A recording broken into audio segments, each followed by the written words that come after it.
Hello, everybody. Welcome to the Audio Precision webinar. Today we'll be discussing MEMS microphone test with the new APx517B. Daniel Knighten will be leading the conversation and providing demonstrations in APX 500 software. My name is Paige, and as the producer of the event, I would like to go over a couple housekeeping items before we get started. So first, please note that this session is being recorded, and the recording will be shared with you early next week, so keep a lookout for that in your email.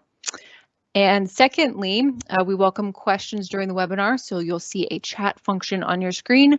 Feel free to submit those, and we will take them periodically. Now, Dan has a lot of information to share with you today, so without further ado, Dan, the floor is yours. All right, thank you, Paige. Good morning, everybody, or good afternoon, or good evening, depending on what time zone you're joining us from. We have a relatively full agenda for this hour. My goal at the end of this hour is that you will have a good idea, really, of how to test, I'll say, kind of any microphone using APX 500 software with, I'll say, any of our analyzers. I'll try to cover basically the things you would do to test any microphone. But today we'll talk specifically and demonstrate specifically testing a digital MEMS microphone array that has a PDM or pulse density modulation output, and doing that using our APX517 analyzer and PDM-16 input module, which is a pretty specific and apt solution to this challenge. So these are the things I'll go through. Essentially the physical configuration, the analyzer and inputs themselves, test chamber, source speaker, reference microphone. Then I'll really just dive right into the software, and we'll be looking at the software as we go through how to configure the software and make some measurements using the software. And at any time as I go through this process, feel free to ask questions. I'll try to address them as I go, but I'll also try and reserve some time at the end of the presentation to address any final questions. Okay, to start with, well, why use an APX517 audio analyzer? Or I should be more clear, acoustic audio analyzer. Well, number one, this is a new product, and we'd like to show people what it can do. But really, this product is almost built for this application. It has all the specific input and output options amongst all our analyzers that make it sort of the ideal solution. And what we're going to take advantage of today specifically is, number one, there's a built-in 35-watt power amplifier. And maybe you'd normally think of that power amplifier as being used to drive a speaker that you're measuring. But today what we're going to do is use that power amplifier to drive a speaker we're going to use as the sound source when we want to measure a microphone. And since we are measuring a microphone, we'll be taking a look at the signal coming back actually from multiple microphones. One of them will be an analog reference measurement microphone. And for that, we'll be using specifically the BNC input, one of the BNC analog inputs that can provide CCP, constant current power, for that microphone. On the input side, I realize that this picture shows a Bluetooth module, but what I have physically configured today is a PDM-16 input module, which will let us interface directly to the MEMS microphones. Vivian does ask if we'll be getting access to the slides afterwards. We can make that available. I'll ask Paige to do that. Yeah, I can send those out next week with the recording. Great, thank you. And then as far as we actually have two different PDM modules available for APX audio analyzers. The first is just called the PDM module, And then we have a newer PDM-16 input modules. And this is just a little table of the differences between the two. The most fundamental differences, the PDM-16 module is an input-only module. It's really very specifically designed around the challenge of measuring, say, microphone arrays of the type you might use in a smart speaker, but specifically it can analyze 16 channels simultaneously, whereas our PDM module only accepts 2. And just for the benefit of everyone, PDM stands for pulse density modulation. I won't be able to elaborate on what exactly that all is in this presentation, but I'll say this. Basically, for MEMS or microelectronic mechanical systems, microphones, there are 3 kinds of outputs they have. They're MEMS microphones, which have a continuous analog voltage output. So essentially, they're just a good old-fashioned analog microphone. There are MEMS microphones that have an I²S digital output. And most commonly, the signaling scheme is pulse density modulation. And so we are addressing those types of microphones today. So apart from the 16 input channels, the other noteworthy thing is that the PDM-16 module uses a scheme that allows for a very long cable between the front panel of the analyzer and the location where you're actually measuring a microphone. And that's especially helpful if you're testing things inside of an anechoic chamber. And that pod can be up to 10 meters from the front panel of the chassis. And that uses a signaling scheme that is designed to not observe any degradation to distance. For our regular PDM module, there is a line driver accessory, but that doesn't, it makes up for or masks the issues of cable loading, but you do tend to get into some issues with reflections and ringing due to impedance mismatches. So a couple different schemes, but probably the largest issue is just the raw number of input channels you want to measure.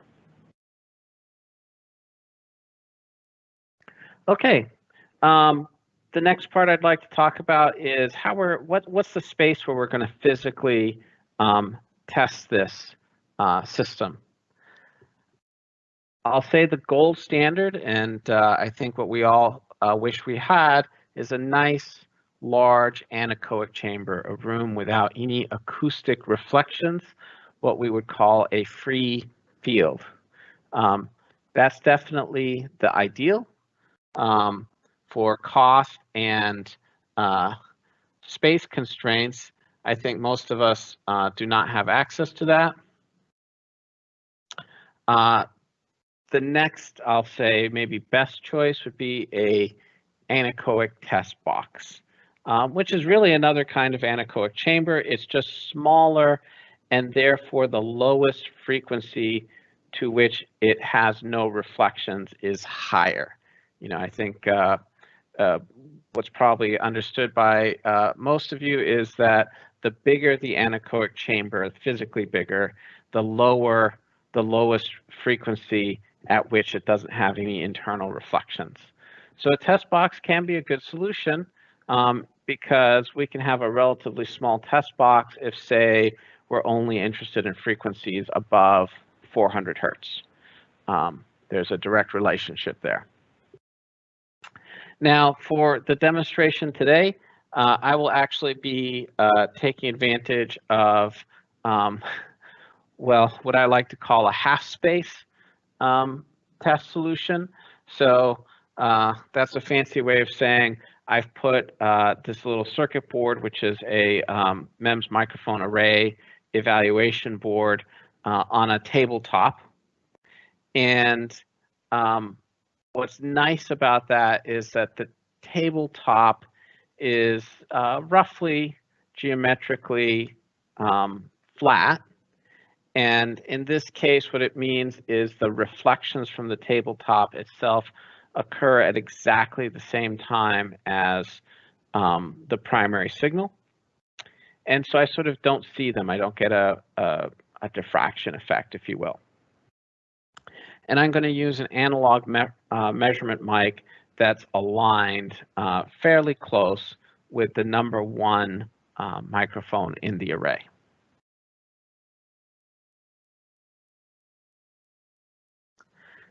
The next question is going to be, what do we use as a speaker to generate the actual acoustic signal that we want to use to test this microphones? This is sort of an array of choices, no pun intended. I'll say that the first choice, especially if we're looking at microphones that we want to evaluate for use in voice applications, is a mouse simulator. Here we're depicting our own GRASS 44AA or AB mouse simulator. And if we want to do hands-free tests or other tests where there's a governing standard that calls for the use of a mouse simulator, then that's a pretty self-evident choice. As far as just using a regular speaker, which is a completely valid choice, the main issue that controls is the frequency range of interest and the sound pressure level that you're looking to achieve.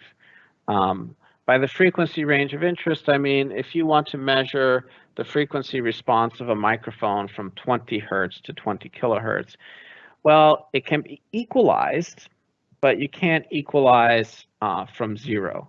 You need to have a speaker that can put out some energy over the entire frequency range of interest. And so if you want to go down all the way to 20 hertz, you're going to need a pretty beefy speaker. I'm showing a professional studio monitor here, and even actually this pictured speaker doesn't go all the way to 20 hertz. Now, for many microphone applications in consumer devices, prototypically smart speakers, mobile phones, things of that nature, we're looking at measuring the microphone over the voice band, which is a much smaller frequency range. Probably most people would probably not imagine less than 100 hertz. Some people start even at 400 hertz, and typically not higher than 8 or 10 kilohertz. And in that frequency range of interest, a little 3-inch single driver speaker of the type pictured here can actually work quite effectively, and that's what I'm actually using for today's demonstration. So we'll see what that looks like. And then finally, let's talk a little bit about reference measurement microphones. So in today's setup, I'm going to use a measurement microphone to measure the microphones under test. And I'm going to do this by what I might call the simultaneous substitution technique, in that I physically placed the measurement microphone quite close to the microphones under test, so they're sort of sharing a sound field, and that does influence the selection of measurement microphone that I would use. It is not at all difficult to find a measurement microphone that has a flat magnitude response above 20 kilohertz. Both half-inch and quarter-inch microphones will do that, but I prefer, for this specific application, a quarter-inch pressure field microphone, exactly such as our own 46BD. There are a couple advantages here. Number one, the phase response, and the phase response of a measurement microphone is something that's often overlooked because we're typically looking at the magnitude response. But the phase response of a measurement microphone, even a quarter-inch microphone, is not perfectly flat to 20 kilohertz. And in particular, the phase response of a half-inch microphone begins drooping, significantly in just 2 or 3 kilohertz, as you can see in the attached chart. So one advantage of the 1/4-inch microphone is if I want to measure phase relative to my reference microphone, the reference that I'm using will be better if it's a smaller microphone. The other thing is, of course, the 1/4-inch microphone is just physically smaller, and that means that I can physically put it closer to the microphones under test without interfering with that sound field. Okay, so let's take a look at this point right at how we're going to do this. So this is a depiction of what I have set up, and exactly it sort of all comes together here. Since I have all the inputs and outputs that I need in the 517, I don't need an external power amplifier. I don't need an external microphone power supply. Everything is just directly plugging into the 517 front panel. And in this case, I have a source speaker. I have the remote PDM input pod connected to my microphone eval board. And I've got my 1/4-inch pressure field microphone connected directly into my APX front panel. I will say that this picture's depiction is a little incorrect. I actually have the 1/4-inch pressure field microphone at 90 degrees to the sound source. A little advantageous detail. At a 1/4-inch size, a free field and a pressure field microphone have a flat frequency response to 10 kilohertz. When a 1/4-inch pressure field microphone is 90 degrees incident to the sound field, it will actually have a flat response to 20 kilohertz even in a free field. So that's sort of another advantage. Is I'll say the smaller the microphone, the more flexibility you have with how it can be positioned and used in different sound fields.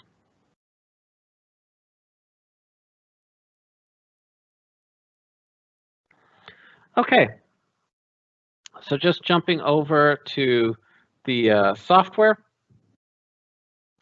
This is what it looks like when we start up APX500 software, just with default settings on a 517.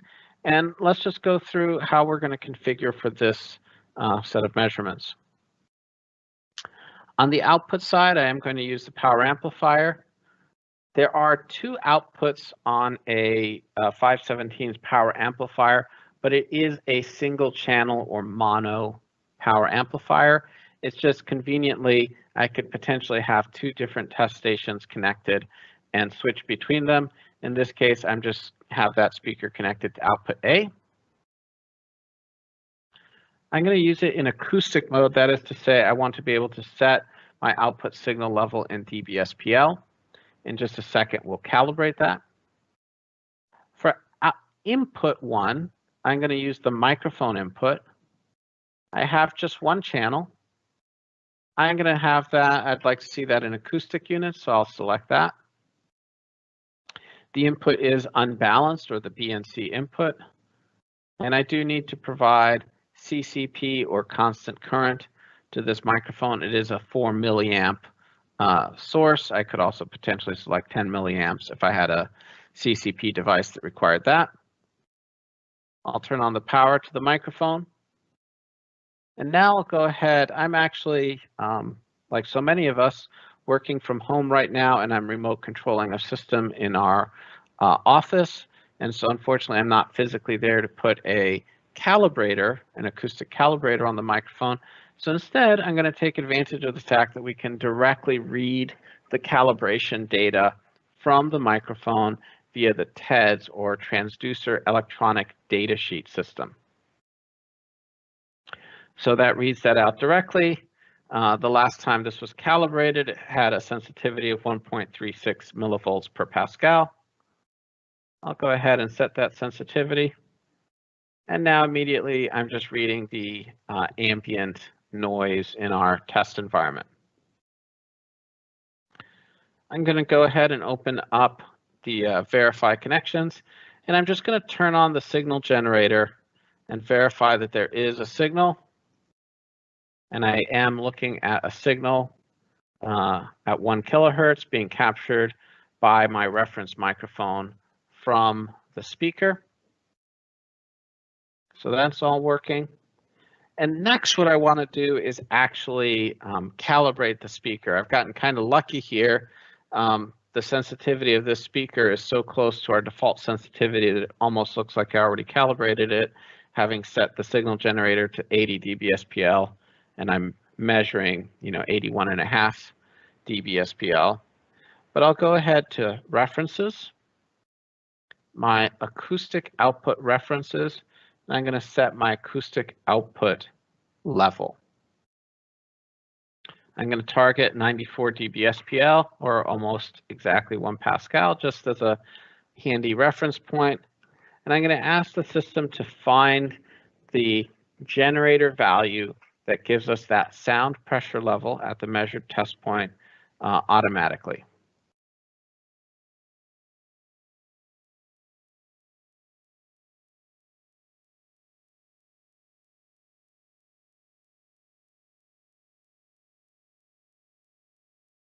And there we go. Within a tenth of a dB, we're getting 94 dBSPL, and you can see, if you're curious, we get 1.16 pascals per volt at the output of the power amplifier, all the way to the acoustic signal being measured by our reference microphone. Now I'm going to go ahead and also, just for myself, I'm going to lower the bandwidth. We don't need to measure above 20 kilohertz in this situation. So just so we're not processing data we don't need to process, I'll lower that bandwidth. And now what I've done is calibrated the acoustic output level of my source speaker and my reference measurement microphone. The thing I'd like to do next is actually calibrate or equalize the frequency response of our source speaker. So what I'll do there is I'm going to add a measurement, and I'll just use the aptly called frequency response. And let's just start out by seeing what the full bandwidth frequency response of this speaker is. That's a good starting point. We won't be able to use it full band, but it's good to know what we're working with. So let's just do a 2.5 second sweep.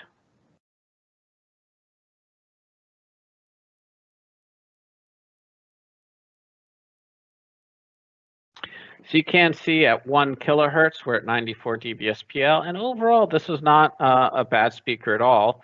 It actually has a reasonably, certainly for a speaker, a reasonably flat frequency response, all the way up to about 8K. But you can see it's a small single driver speaker, and the response falls precipitously below 200 hertz. So what I can now do is I'll go to my relative level result, and I'm going to export this data. So I'll go to Show Graph Data, Export, and I just want the relative level result. And I do want all points.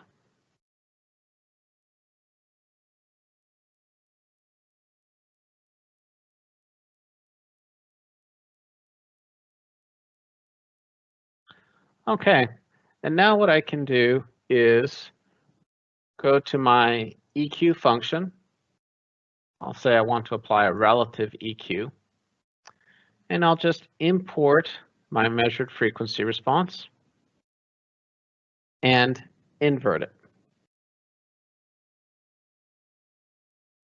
Now, let's talk about the speaker a little bit. You can clearly see that it's down 20 dB at 100 hertz or so. It's down, another 20 dB down to minus 40 dB at 80 hertz, it essentially has no output level, no signal output below 80 hertz. If I try and equalize a speaker, which has 40 dB of drop, either the software will not let you do it, it will error out, or in all likelihood you'll burn up that speaker. So if I'll just say append graph data, and I'll run this measurement again with this full band equalization. Oh, no, it says, hey, the value is out of range. We just can't do that. So let's try equalizing the speaker closer to its operating range. Let's equalize from 200 hertz to 20 kilohertz.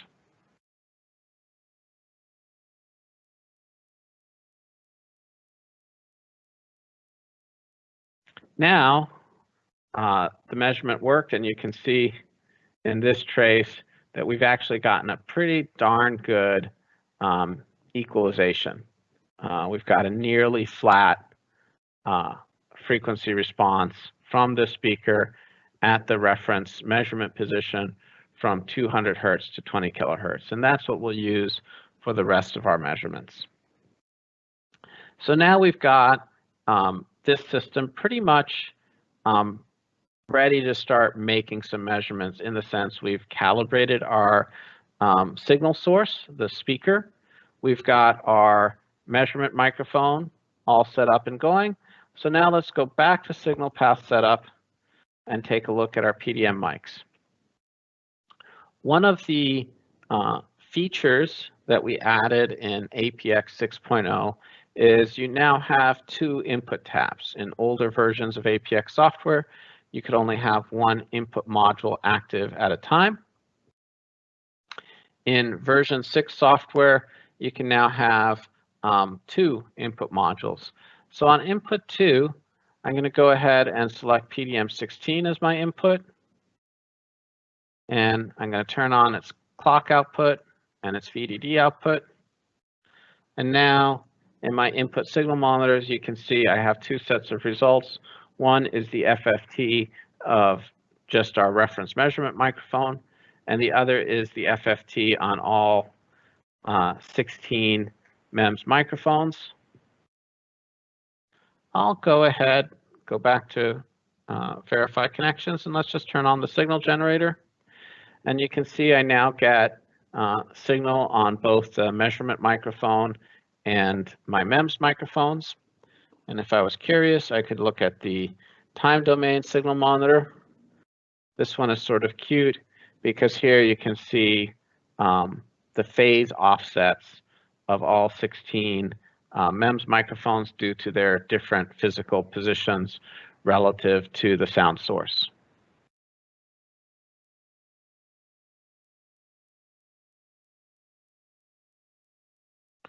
I'll go ahead in signal path setup and add another primary result. Let's look at RMS level for our 16 PDM microphones.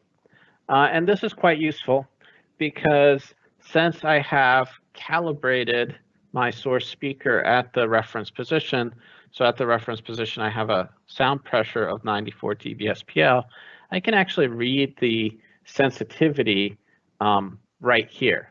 I've got minus 24 dBFS, and I happen to know that the sound source is 1 Pascal.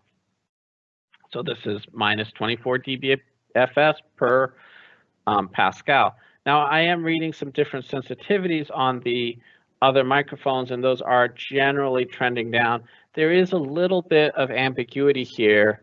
The tolerance on these microphones is plus minus 3 dB. So there's some of that going on, but also my sound source is sufficiently close, it's only a few centimeters away, that I'm seeing the effects just of distance, the decline in sound pressure level with each doubling of distance. So there's some of that going on here. Now what I can also do is add, I'll go to my reference mic level, and I'll add a derived result to that. And you'll notice that another new result we have available is sensitivity. So let's go ahead and add comparison data is going to be PDM-16. And if I want to, I'll add a couple of the other microphones here. Bar 2.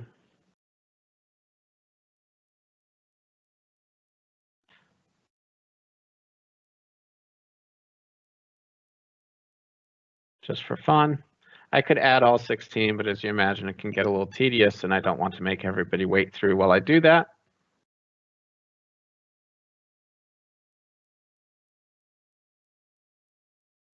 And I'll go ahead and change the units here to perhaps some more familiar dBFS per Pascal.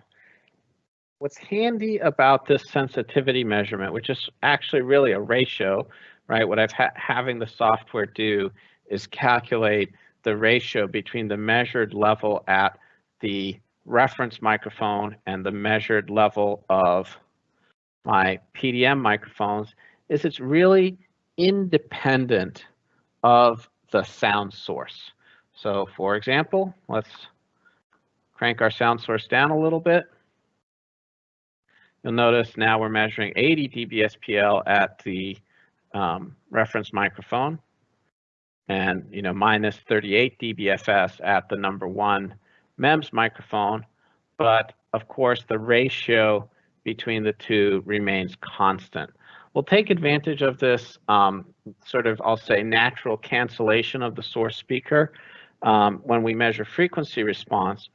But this is quite handy because, frankly, finding there is no such thing as a measurement speaker. This is one of the interesting things about the world of audio measurement, is they're absolutely measurement microphones.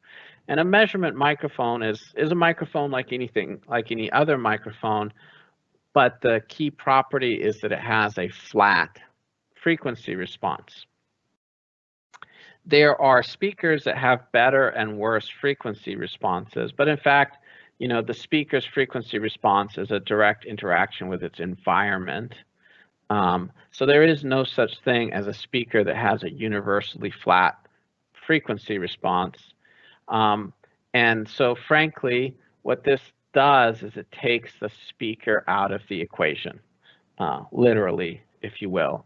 And we're just looking at the results of one microphone relative to another microphone. And this is the key to what I refer to as simultaneous substitution. Now, let's take a look at making some practical measurements. So I'm going to go ahead and I'll show 2 examples. I'm going to add acoustic response.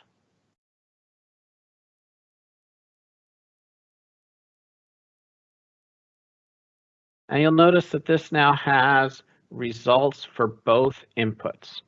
So let's go ahead. I'm going to, let's run this from 200 Hertz. We'll do that at 94 dBSPL.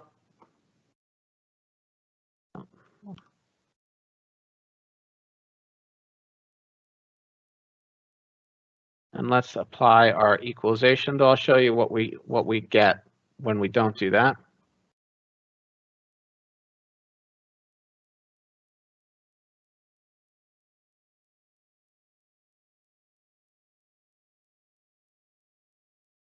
And let's do our 2.5 second sweep or so.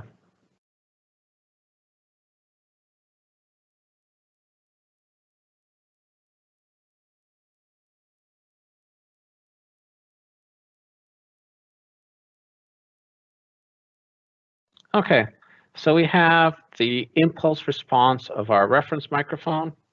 We have the impulse responses of all 16 MEMS microphones. Here's the energy time curves. And then perhaps more interestingly, oh, sorry, I made a little mistake here. I forgot to invert this. So let's do that. And let's do that again. It's a good thing to check the frequency response on your reference microphone for that reason, because that's a little boo-boo on my part. But now I can see that now I've applied the EQ, I get what I expect, which is a flat frequency response at my reference microphone. And now I've got the frequency response in magnitude of all 16 PDM microphones.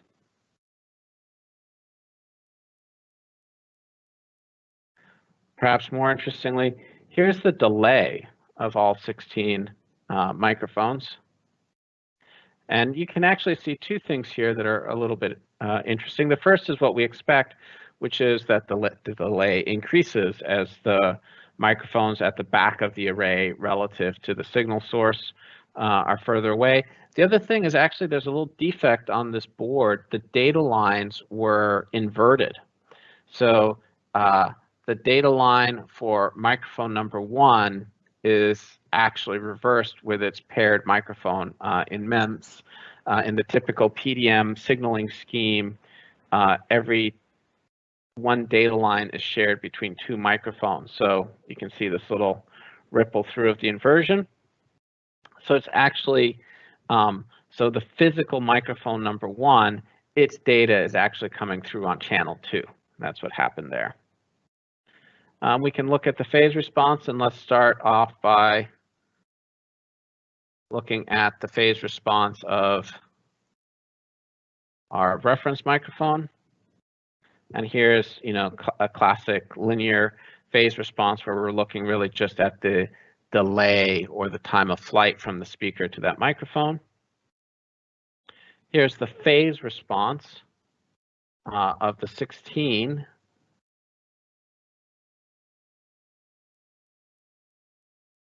And here again, you can see where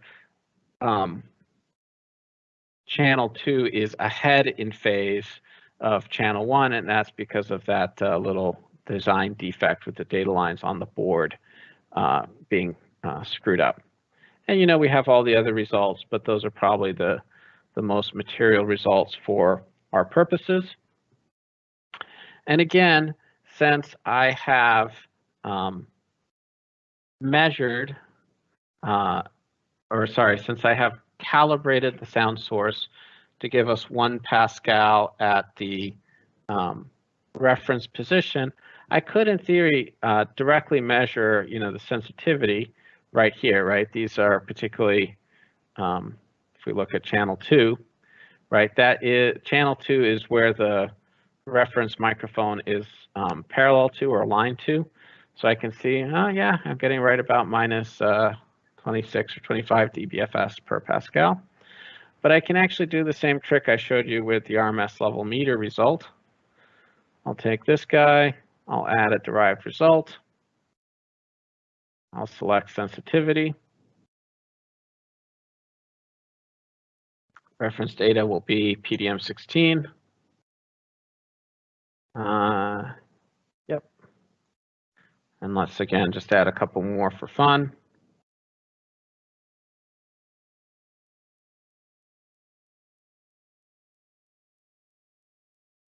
I won't belabor adding all 16. But now I have the results of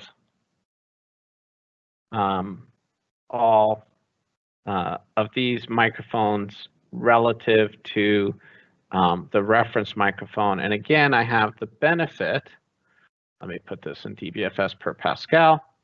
If I change this test level,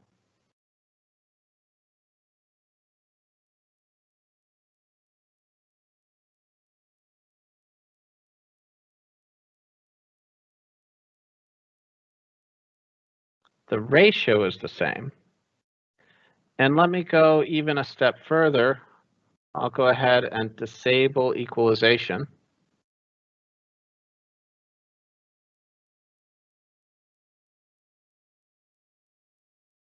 And again, the frequency responses, there's still little odd little things here that happen because of the behavior of the speaker, but the frequency responses, again, basically come out the same. And that's, again, because by calculating this as a ratio between our reference microphone and our PDM microphones, we are removing or dividing out the source speaker. Let me just quickly address a couple questions. Todd K. Asks, if you change the PDM configuration, you can switch left and right channels based on the rising falling edge to resolve the microphone pairing. That is correct for our PDM module. I just double check here. Yeah, we did not implement the ability to swizzle the channels and software on the PDM-16 module, though that's something we may reconsider. I found the, yeah, so the question is, what is the industry standard? We go with a low is left on, you know, whether the data on the rising edge of the clock pulse should be left or right. And then Ed asks if there's a trick to add all the tracks to a comparison at once. Unfortunately, not at this time. At this time, you do have to is which to which mic. And then the last question is which traces to which mic. So let me just dive back into that for a second. So if we look at our derived result here, and we look at the derived result settings, here's the definition for each of the traces. And here I'm saying that the reference data is RMS level mic. The comparison data is PDM-16. So I'm comparing channel 1, and there's only one channel at this time to use on the reference, to channel 1 on the comparison. So that's PDM mic 1. And then on the next trace, which is trace 2, I'm comparing it to channel 2, channel 3, and so on. And that's how I would set this up. So there'd be a one-to-one relationship. You could substitute the word trace for whatever you wanted, but it would be a one-to-one relationship.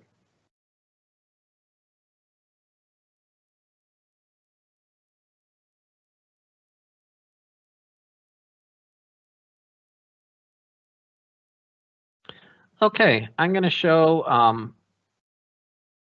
there are many ways of, there are many measurements in APX which would get you to similar results. Let me show you one more measurement which I think is probably relevant, and that is using transfer function. And transfer function is going to have some additional useful properties for us.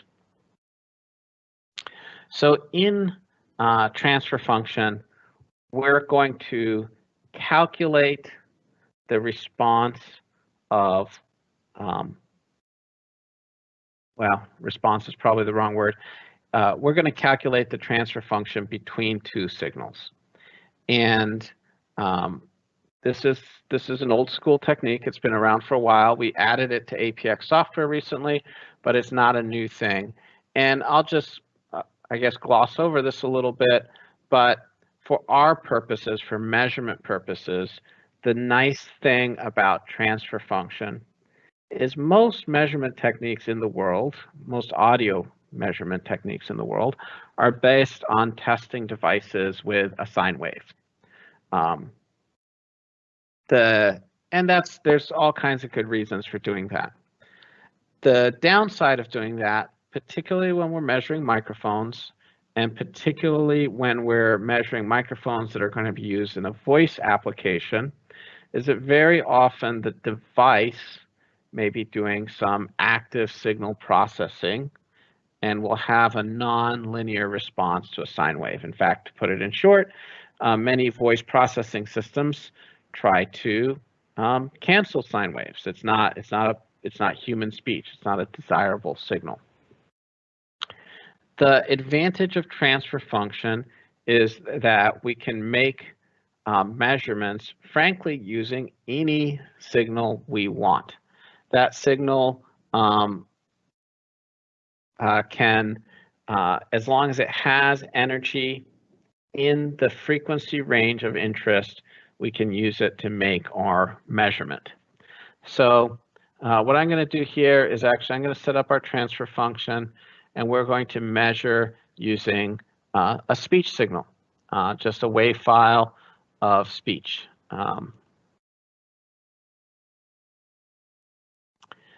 Now, the next little bit that I do have to, I'll say cop to or admit, is one thing that is confusing is the signal generators and AP software are calibrated according to the peak level of a sine wave. If you're generating a different kind of signal, in this case a speech signal out of an APX, and it has a different crest factor, you really have to add that crest factor to the signal level in order to get, I'll say, what you might expect. So I'll just quickly say here that 114 dBSPL set in the signal generator will get me what I expect for this speech signal. I think we have a blog post up on our website that actually talks about how to find the crest factor and set a generator level depending on the non-sinusoidal signal you're generating. But for this moment, we'll just squeeze this at 114. The next things, there are a little bit more settings here than in a typical measurement in APX. The reference is the signal that's going to be compared against. And in this case, I'm actually going to set the reference to be one of my input channels. And I'll start with the reference being our analog reference microphone. Match is if I want to automatically trigger by recognizing the signal itself. That's more useful if we're doing an open loop test. In this case, I don't need to match the signals. They'll arrive at both the measurement microphone and the PDM microphones relatively simultaneously. And because I want to look at the phase data, I don't want this to be time aligned. I actually want to see the phase relative to the reference. Calculation mode, that's a setting where I'll just say that unless you know what it means, just leave it alone. I'll use a 48K FFT. That will give me a frequency resolution of 1 Hertz. And this is a 10-second long signal, and it's non-repetitive. So I want to capture the entire signal. So I'm going to do enough averages with, say, 50% overlap so I can capture the entire signal. And let's do this. Oh, have a little change of the analog input range. I do need to go into advanced settings, turn off auto ranging, and well, that's fine for right now.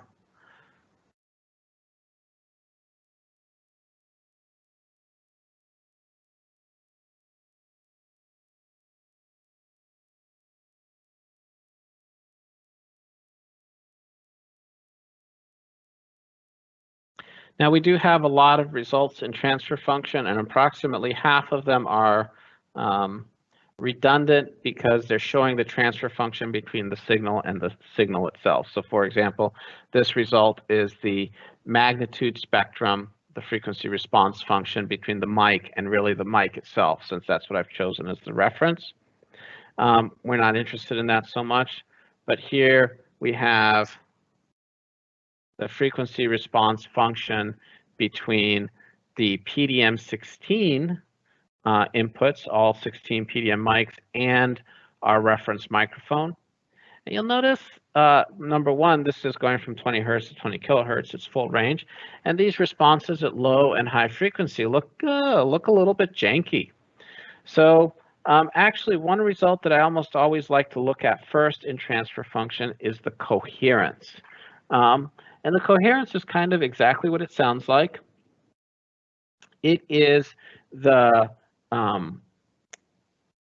relation, it's the how close was the signal at a given frequency in the response to the reference.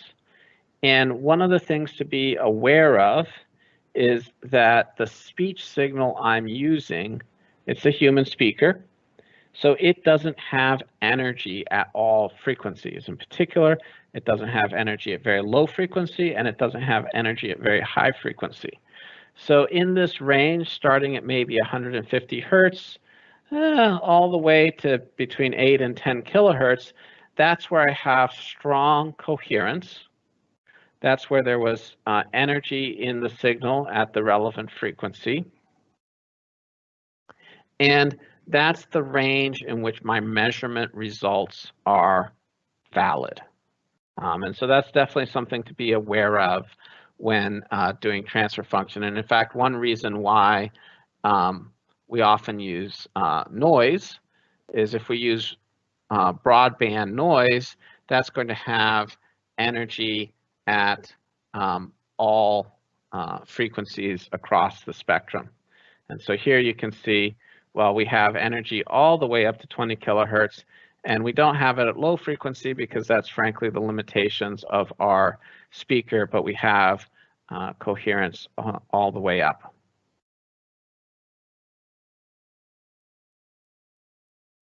So we have the magnitude response, and then we have the phase response. Now we do have some funny things that are happening in the phase response because we're looking at that phase response. We start unwrapping it at low frequency, and because our results are very noisy at low frequency, it's getting the starting point for the phase is a little wacky. So now let's look at this a little bit differently. Let's look at this relative to a microphone in the array itself, because this is something real where what we really care about is what's the phase inside of the array.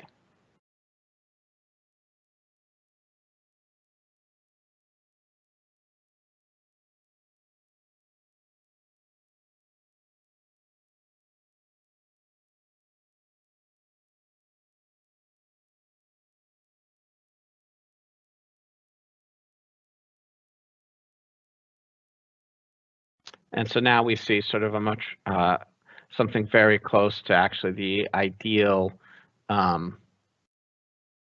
response. And you notice here I've set the reference microphone to be the number 2 microphone in the PDM array, which thanks to our little swizzling, we actually know is the number 1 microphone. And here we get a classic view of that phase delay from each of the microphones that's a little bit further away from the sound source than the reference microphone.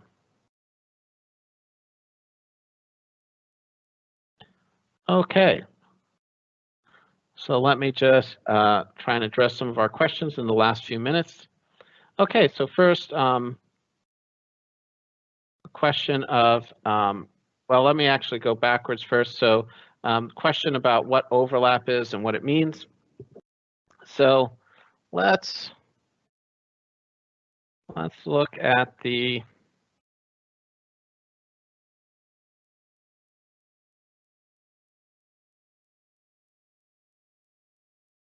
acquired waveform.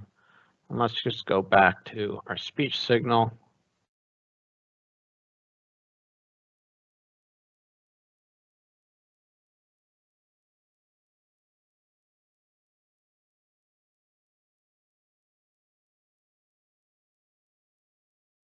So this is the actual speech signal.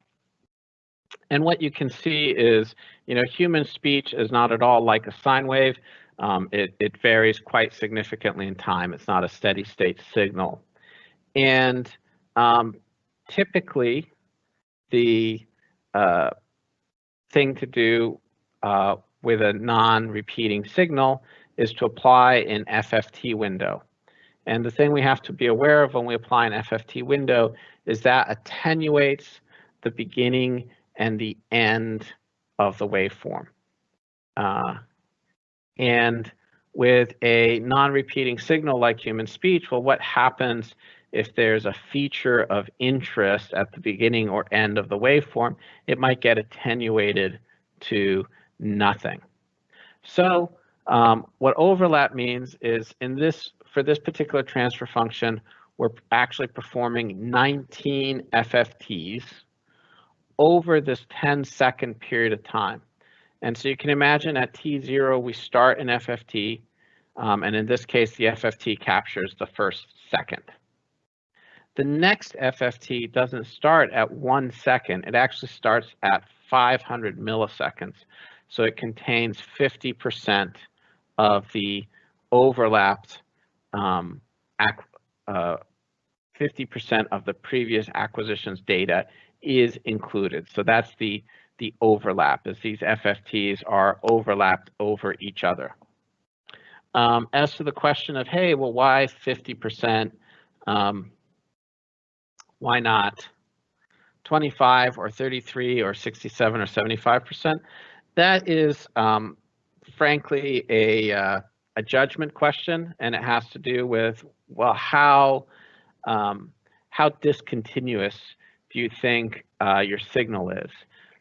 Let's say that my test signal, for whatever reason, good or bad, was just a bunch of random clicks, randomly spaced over time. I mean, let's say somebody physically in an auditorium just had a clicker. I'd really want to make sure that I covered all of them, and so I would use a lot of overlap. Let's say my signal was white noise, you know, so a random signal, but there's kind of the same energy content in each acquisition. It's quite possible I wouldn't need any overlap. And this is an area where you're certainly absolutely welcome to just experiment. So let's go noise. Let's not do any overlap.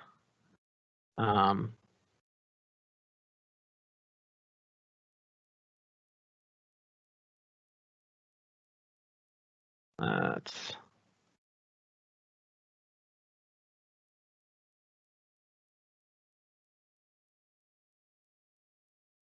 whatever.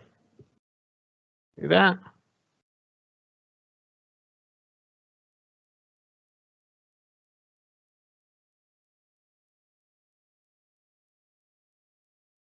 I won't make us wait for the whole period of time.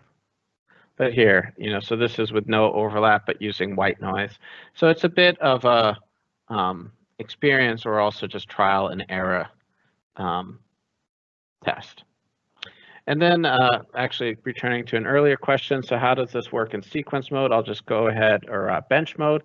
I'll just go ahead over to bench mode. And I'll set up my analog reference microphone.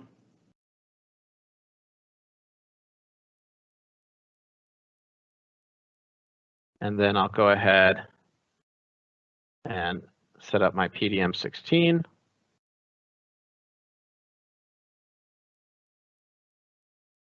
And now I can do things like add a meter. For some reason, bandpass level comes to mind that covers PDM-16, and you'll notice that the scope and FFT monitors are also doubled up. So we do support the multi-input functionality in both bench mode and sequence mode.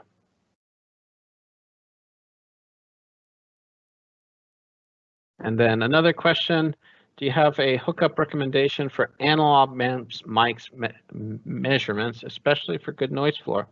That's a very good question. Generally speaking, you can plug an analog MEMS mic directly into the analog input of an APX analyzer. APX analyzers are, you know, depending on the model, from the 555, the self noise is below a microvolt to a, you know, something like a 515 or a 517, where the self noise is in the, you know, 1.2, 1.4 microvolt range. You can make a decision as to whether you need external gain, but generally my experience is that you can just directly measure analog MEMS mics. You don't have to make a provision for external gain unless it's a super low noise microphone.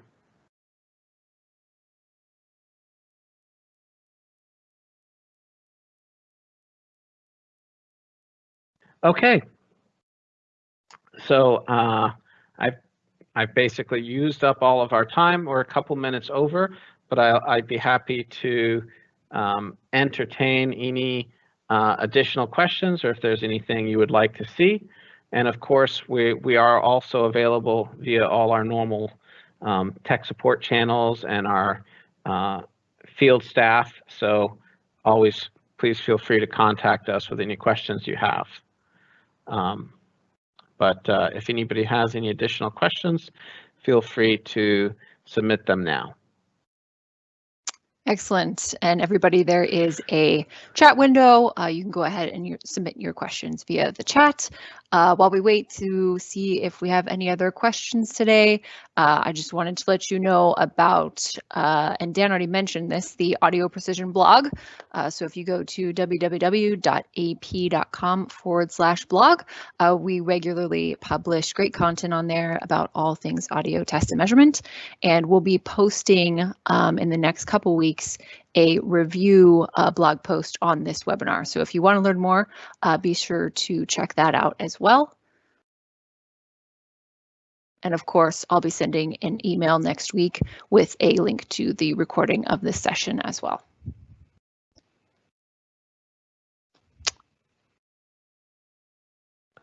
Okay.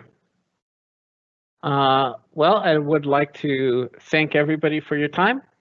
It's fun to put these on. I hope I'm not the only person who likes messing around with technical equipment and is curious about audio measurements. If oh, I've got one more question. Any advice on decimation settings? That is a good question. So I don't have any advice on decimation settings. Decimation settings are, so this is exactly what's being referred to is a MEMS, a PDM signal, a pulse density modulation signal, is basically the raw output of a sigma delta modulator. I won't go into the whole explanation of that, but the quick and dirty of it is that it's a 1-bit A to D converter, as bizarre as that might sound. And it comes out at a pretty high rate. So in this case, in my current configuration, it's coming out at 3 megahertz. And we then decimate or low pass filter that to actually demodulate the baseband audio. And the question is, well, at what rate should you do that? Because there's actually a lot of selections available in our software. And that is usually a design question. It's a question of both the specifications of the microphone itself, what bandwidth it's designed to operate over, and it's a question of the application you are using it. So if I decimate it at a lower rate, I will see a wider output signal. You know, so if I decimate this signal at 32x or 1/32, now in theory my signal output is coming in at higher than 48K. And if I decimate it at a higher rate, let's go crazy. I get almost no signal. Let's not go too crazy. So it's kind of, usually it's defined either in a spec sheet or in a product definition for your design. And it's not usually something that, you know, we sort of advise from the audio analyzer perspective. It's just, it's actually directly equivalent to sample rate, I would say. It's, you know, the question that's being asked is essentially a version of what sample rate should I test at? Let's see if I can give a quick overview of PDM. So one way to view PDM is this. Imagine you have a comparator, And it's very simple. If the signal that comes into the comparator is a positive voltage, you get a 1. And if the signal that comes into the comparator is a negative voltage, you get a 0. So that's sort of the 1-bit A to D converter. Now, I think we're all thinking, well, how can you possibly extract an audio signal from that? So that actual bit of mathematical magic is a bit above me, but I'll give you the textbook answer, which is that we do this comparison at a very high rate, so exactly maybe 3 megahertz, and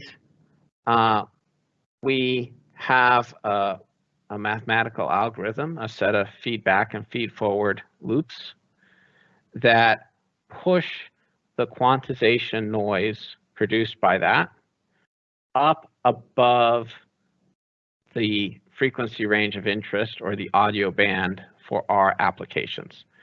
So there's a bunch of energy up above 20 kilohertz.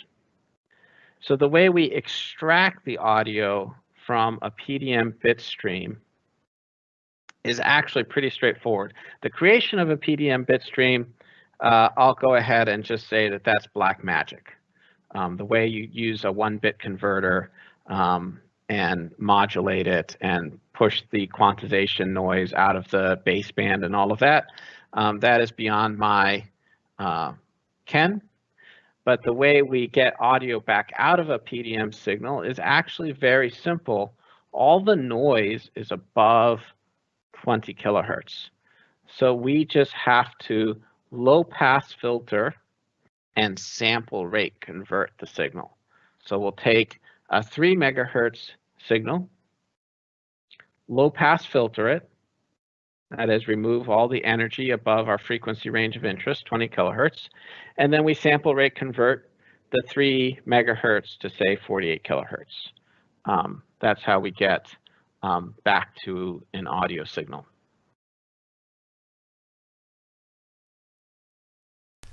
Find out more at Vicom's website.